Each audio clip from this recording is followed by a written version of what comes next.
ரிஷபராசி என்பர்களே, நிறைய பேருக்கு இந்த ரிஷபராசியை பற்றி ஒரு பெரிய கணிப்புலாம் இருக்காது. நிறைய ராசி பலன்கள் நிறையா போடிட்டே இருக்கும். ஆனால் இந்த ரிஷபராசிக்கு மட்டும் மெயினாக எதுவும் சொல்லியிருக்க மாட்டாங்க. ரிஷபராசி என்னப்பா எல்லா ராசி பலனுக்கும் டாப் அட்டிக்குது, போய் பார்த்தா ஏழரை சனி அந்த பயிற்சி இந்த பயிற்சிக்கிறாங்க, ரிஷபராசியை மட்டும் யாரும் கண்டுக்கலையே அப்படி இருப்பீங்க. ஆனால் உங்களோட மைண்டில் எப்படி இருக்கும் அப்படின்னா, ரிஷபராசி மாதிரி பாடுபட்டவன் எவனுமே கிடையாது. ஆனால் ரிஷபராசி மாதிரி ஒருத்தர்கிட்ட ஏமாந்தவனும் எவனுமே கிடையாது.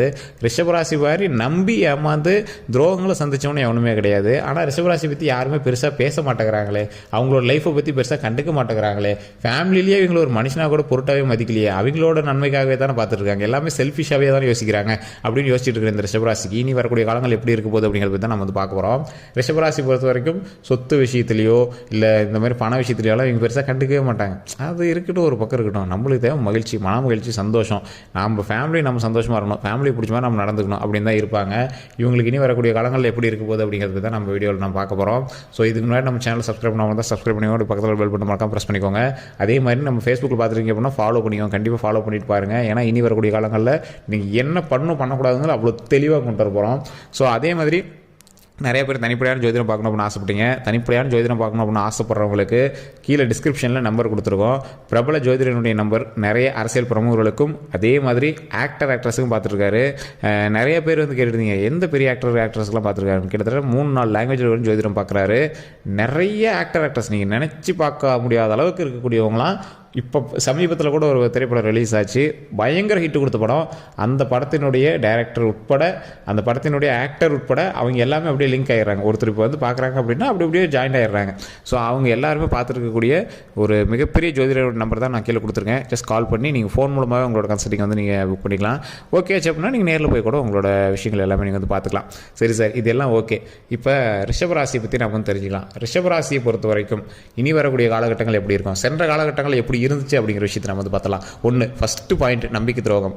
2 நீங்கள் வந்து ஃபேமிலிக்கு பண்ணணும்னு நினச்சிட்டே இருப்பீங்க, உங்களை நீங்கள் வந்து மறந்துட்டு நீங்கள் வந்து ஃபேமிலிக்கு பண்ணிகிட்டு இருப்பீங்க. 3 உங்களோட லைஃப்பில் நீங்கள் நிறைய விஷயங்களுக்கு மேலே ஆசைப்பட்டிருப்பீங்க, ஆனால் அது எல்லாமே ஃபுல்ஃபில்லாக இருக்க மாட்டீங்க. ஒரு சின்ன இது மேலே ஆசை இருக்குது, ஆனால் அது பெருசாக நான் கண்டுக்கல, அது மேலே ஆசை இருக்குது ஆனால் பெருசாக கண்டுக்கல, அது கூட ஸ்டெப் எடுத்து தான் நடந்திருக்கும், ஆனால் அது நான் வந்து ஸ்டெப் எடுக்கல அப்படிங்கிற மாதிரி உங்களோட லைஃப் வந்து கொண்டு போயிருப்பீங்க. 4வது ஒரு விஷயம், நீங்கள் வந்து இருக்கக்கூடிய இடத்துல உங்களை வந்து செல்வந்தராக தான் வச்சுருப்பாங்க, ஆனால் மன மகிழ்ச்சியாக இருக்க முடியாது. இதுக்கு முன்னாடி இருந்த இடத்துல, இதுக்கு முன்னாடி நீங்கள் செல்வந்தராக இருப்பீங்க, ஆனால் மன மகிழ்ச்சியாக இருந்திருக்க மாட்டீங்க. சந்தோஷமாக இருந்திருக்கீங்களா அப்படின்னு கேட்டால் ஒரு கேள்விக்குறியாக தான் இருந்திருக்கும். சார் பணம் இருக்குது சார், ஆனால் கொஞ்சம் சந்தோஷம் வந்து கம்மியாக இருக்குது அப்படிங்கிற மாதிரி தான் நீங்கள் வந்து இருந்திருப்பீங்க. இனி வரக்கூடிய காலகட்டங்களும் உங்களுக்கு மகிழ்ச்சியான ஒரு தருணம் அமைப்போது. ஒரு 3 வருட காலங்களாக வந்து பார்த்திங்கன்னா உங்களுக்கு ஓரளவுக்கு பரவாயில்லையாக இருக்கும். 3 வருட காலங்களுக்கு முன்னாடியே வந்து பார்த்திங்கன்னா உங்களுக்கு வந்து சின்ன ட்ரான்ஸ்ஃபர் நடந்திருக்கும். அதே மாதிரி சின்ன இடமாற்றம் வந்து உங்களுக்கு நடந்திருக்கும். வீடோ இல்லை வாடகை வீடோ இல்லை தொழில் சம்மந்தப்பட்டதோ இல்லை ஏதோ ஒரு வேலை கிடைச்சதுனால போனதோ இல்லை ஏதோ ஒரு குடும்பத்தில் உறவினர் ஆட் ஆனதோ இல்லை நீங்கள் திருமணமாகி போனதோ ஏதோ ஒரு விஷயம் வந்து நடந்திருக்கும். ஸோ இதன் மூலமாக உங்களுடைய லைஃப் வந்து அப்படியே டோட்டலாக சேஞ்ச் ஆகிருக்கும். இருந்தாலுமே உங்களுக்கு வந்து சாட்டிஸ்ஃபையான ஒரு லைஃப் வந்து நீங்கள் வந்து பார்த்துருக்க மாட்டீங்க. அதுவுமே வந்து பார்த்திங்கன்னா என்னடா வாழ்க்கை இது அப்படிங்கிற மாதிரி தான் நீங்கள் வந்து மூவ் ஆகிட்டு இருந்திருப்பீங்க. உங்களுடைய வாழ்க்கையில் இனி வரக்கூடிய காலங்கள் பொற்காலங்களாக மாறுவதற்கான நேரம் அப்படின்னே சொல்லலாம். சரி, எல்லாருக்குமே பொற்காலம் சொல்கிறீங்க, இது எப்போ தான் வரும்? இப்போ ஒன்று நீங்கள் சொல்கிறதெல்லாம் நடக்கிற மாதிரி தெரியல சார். ஒரு ஜாதகம் அப்படின்னா இப்போ சொன்ன உடனே காலையில் நடக்கிறது ஜாதகம் இல்லைங்க. ஒரு ராசிக்கு ஒரு விஷயம் நடக்க போகுது அப்படின்னா 2 வகையாக கணிப்பாங்க. திருக்கணிதம், வாக்கிய பஞ்சாங்கம், 2 வகையாக கணிப்பாங்க. நல்லா நோட் பண்ணி பாருங்கள். ஒரு சிலருக்கு அந்த திருக்கணிதத்தின் மூலமாக அந்த தேதி கணக்கு வச்சு பார்த்தோம்னா ஈஸியாக நடக்குதுங்க. நான் வந்து கால்குலேட் பண்ண விஷயம். அதே மாதிரி அடுத்த ஒரு சிலருக்கு மறுபடியும் அந்தாண்ட வாக்கிய பஞ்சாயத்தின் மூலமாக கணக்கு போட்டோம்னா அவங்களுக்கு அந்த டேட் வச்சு பார்த்தோம்னா நடக்குதுங்க. இது எல்லாமே எதுக்குள்ளே நடக்குது அப்படின்னா ஒரு வருஷம் கேப்புக்குள்ளேயே நடக்குதுங்க. இந்த ஒரு வருஷம் டிஃபரன்ஸ் வந்து என்ன பண்ணாலும் ஒரு சிலருக்கு நடக்குது. இருந்தாலும் இந்த கிரக பயிற்சி மாற்றம் அப்படிங்கிற மாதிரி பார்த்தா ஓரளவுக்கு பர்ஃபெக்டாகவே இருக்குது அப்படின்னு தான் சொல்லணும். இந்த கிரக பயிற்சி இப்படி பார்த்தா உங்களுடைய தனிப்படையான ஜாதகமும் இந்த கிரக பயிற்சி கொஞ்சம் டிஃப்ரென்ஸ் வருது.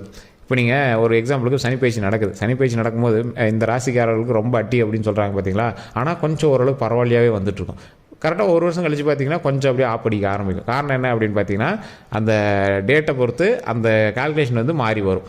அதே மாதிரி இந்த கட்டம் இருக்குது பார்த்தீங்களா, கட்டத்தில் இருக்கக்கூடிய தசாபுத்திகள் வந்து அதோட நகர்வுகளுக்கு நகரும் போது அது வந்து ஒரு சிலர் காப்பாற்றி விட்டுருது. இப்போ சனி பயிற்சியில் மிகப்பெரிய ஒரு இதாக இருக்கும்போது மேஷராசியில் இப்போ ரிஷபராசிலாம் இருக்காங்க அப்படின்னா ரிஷபராசிக்காரங்களில் ஒரு 10 கோடி பேர் இருப்பான்.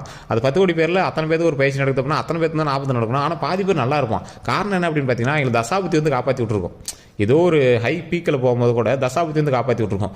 ஒரு சிலர்லாம் ஒரு குறிப்பிட்ட பயிற்சியெல்லாம் ரொம்ப இக்கட்டான சூழ்நிலையெல்லாம் போய் பார்த்துருப்பாங்க, ஆனால் ஃபைனலாக தப்பிச்சு வந்துருவாங்க. ஒரு சிலர் வச்சு செஞ்சு விட்ருக்கோம், பார்த்தீங்கன்னா தசாபுத்தி கொஞ்சம் வீக்காக இருந்திருக்கும். ஸோ இது மாதிரி காரணத்தினால தான் நிறையா பேர் வந்து பல இன்னல்களை வந்து சந்திக்கிறாங்க. இந்த ரிஷபராசியை பொறுத்த வரைக்கும் தசாபுத்தி மட்டும்தான் இவங்களுக்கு வந்து நல்லா பேசும். அதனால தான் தனிப்படையான ஜாதகம் மெயினாக பார்க்குறது.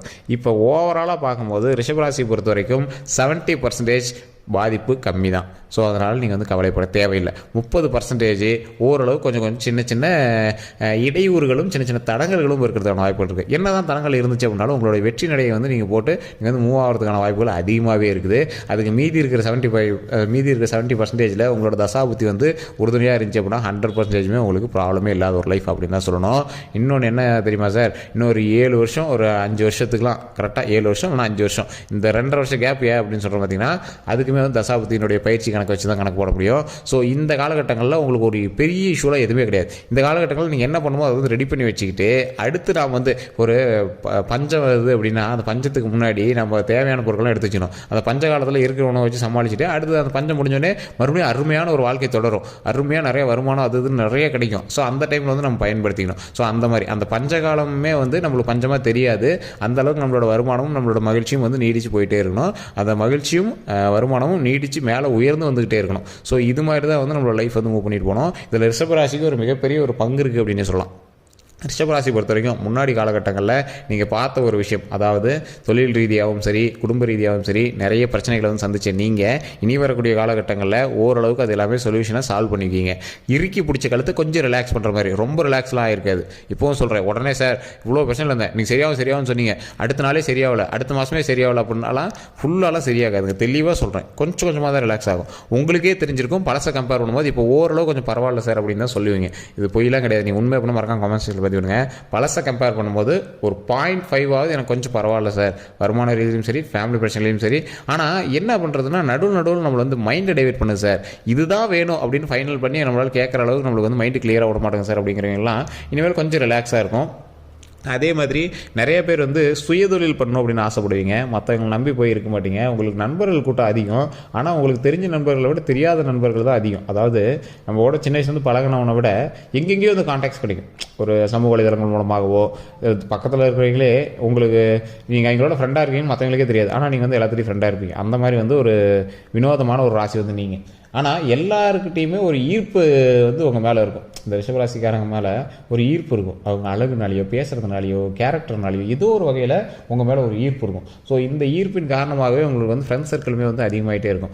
ஆனால் நீங்கள் சில ஃப்ரெண்ட்ஸை ஸ்கிப் பண்ணிக்கிட்டே இருப்பீங்க. இவன் வேண்டாம் இவன்கிட்ட யார் பேசுறது, அந்த மாதிரி அது நீங்கள் வந்து ஸ்கிப் பண்ணிகிட்டே இருப்பீங்க.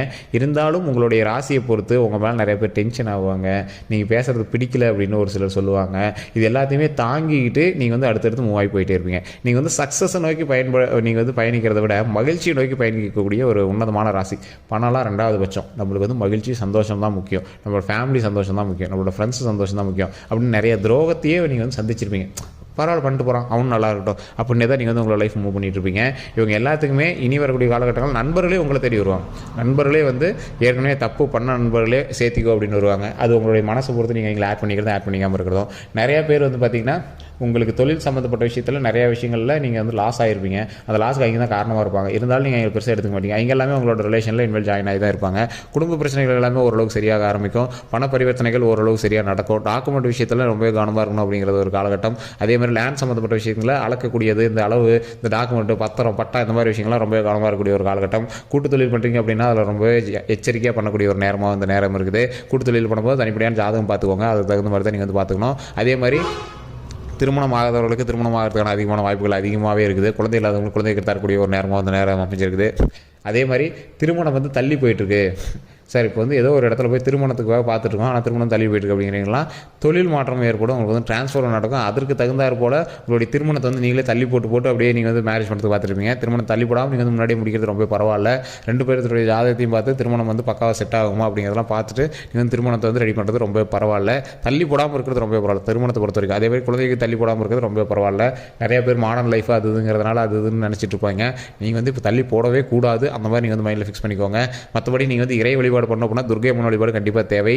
கண்டிப்பாக போய் துர்க்கை அம்மனுக்கு விளக்கேற்றி வழிபடுங்க, ரொம்பவே நல்லது. துர்க்கை அம்மன் கிட்ட எந்த ஒரு பிரச்சனையாக இருந்தாலும் சரி பண்ணி கொடுத்துருவாங்க துர்க்கை அம்மன். ஸோ அதனால் கண்டிப்பாக துர்க்கை அம்மன் வழிபாடு பண்ணுங்கள். முடிஞ்சால் ஏழைகளுக்கு சாப்பாடு போடுங்க. இல்லாதவங்களுக்கு உங்கள் கையினால் சமைச்சு தயிர் சாதமோ புளி சாதமோ எலுமிச்சை சாதமோ ஏதோ ஒன்று சமைச்சு நீங்கள் ஒரு கப்பில் போட்டு நீங்கள் உங்கள் கையினால் கொடுங்க. இங்கே சாப்பிட்றத பார்த்துட்டு வாங்க, வாங்கிட்டு இங்கே வந்து போயிடுவாங்க. சாப்பிட்றத பார்த்துட்டு வாங்க, அது ஒரு மிகப்பெரிய நன்மை தரும். அதே மாதிரி நீங்கள் வந்து துர்க்கை அம்மன் ஓம் துர்க்கை அம்மனை போற்றி ஓம் துர்க்கை அம்மனை போற்றி ஓம் துர்க்கை அம்மனை போற்றி அப்படின்னு மறக்காமல் கமெண்ட் செக்ஷனில் பதிவிடுங்க. இதை ஃப்ரீ டைமில் நீங்கள் எங்கே இருந்தாலும் அந்த இடத்துல வந்து நீங்கள் சொல்லுங்கள். அது உங்களுக்கு மிகப்பெரிய உறுதுணையாக அமையும். உங்களுக்கு ஓரளவுக்கு பாசிட்டிவாக தான் இருக்குது. 70% மேலே உங்களுக்கு நல்லா தான் இருக்குது. 30% தான் கொஞ்சம் சின்ன சின்ன தடைகள் இருக்கும். அதுவுமே தட்சிணாமூர்த்தி வழிபாடு பண்ணிங்க அப்படின்னா தடைகளுமே நீங்கும். தைரியத்துக்கு துர்க்கை அம்மன் வழிபாடு கண்டிப்பாக உங்களுக்கு வந்து உறுதுணையாக இருக்கும். குலதெய்வ வழிபாடு பண்ணிங்க அப்படின்னா இது எல்லாமே கொஞ்சம் ஓரளவுக்கு பரவாயில்லையா சொல்யூஷனை கொடுத்து ஒரு ப்ராப்ளம் இல்லாமல் ஒரு ஹாப்பியான வாழ்க்கையை வந்து கடவுள் வந்து கொடுக்கும். ஸோ இதுதான் நம்மளோட வீடியோ மூலமாக நம்ம வந்து சொல்ல வருது. ஸோ நீங்கள் வந்து நம்ம சேனல் ஃபாலோ பண்ணாமல் தான் ஃபாலோ பண்ணிக்கோங்க. ஃபேஸ்புக்கில் பார்த்தீங்கன்னா ஃபாலோ பண்ணிக்கோங்க. யூடியூப்பில் பார்த்தீங்கன்னா சப்ஸ்கிரைப் பண்ணிட்டு அப்படியே பக்கத்தில் பெல் பட்டனை கிளிக் பண்ணி ஆல் அப்படின்னு கிளிக் பண்ணிக்கோங்க. உங்களோட கருத்துக்கள் எதுவாக இருந்தாலும் கமெண்ட் செக்ஷனில் மறக்காம